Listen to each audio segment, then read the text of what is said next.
Gilauman nga masugda na ang pagtukod sa Davao City Samal Island Connector Bridge Project sunod tuig. Dugang detalye pinaagi sa report ni Jandy Esteban live. Jandy. Yes, ragi siguro sa local government officials nga walay makapugong sa pagpatuman sa Davao Samal Bridge Project. Atol sa meeting og open discussion labot sa Davao City Samal Island Connector Bridge Project, na sentro sa panaghisgot ang pagsupak sa Rodriguez family nga giingong posibleng makadelatar sa proyekto. Mibabag ang pamilya tungod kuno sa epekto niini sa kinaiyahan.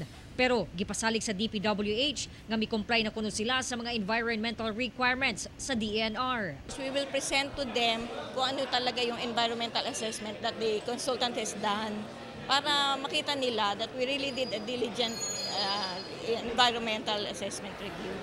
As of the moment, it is still on its procedural activity.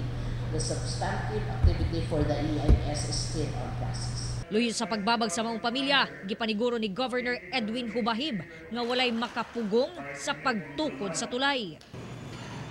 By hope or by hope, himuon yun na kami. Nobody can stop this project. Dakong tabang daw sa Samal Island ang tulay alang sa pagpalambo sa ekonomiya sa isla.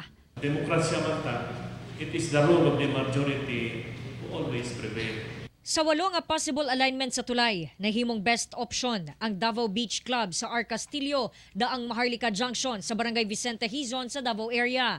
Samtang sa may Barangay Lima ug Kaliklik sa Samal area, kung asa maigo ang propiedad sa nasangpit nga pamilya. Tungod kini ang pinakamubo ug nakakumply sa geographical requirements. Highest priority has been attached to this project, and it is one of the flagship projects under the Build program of the Duterte administration.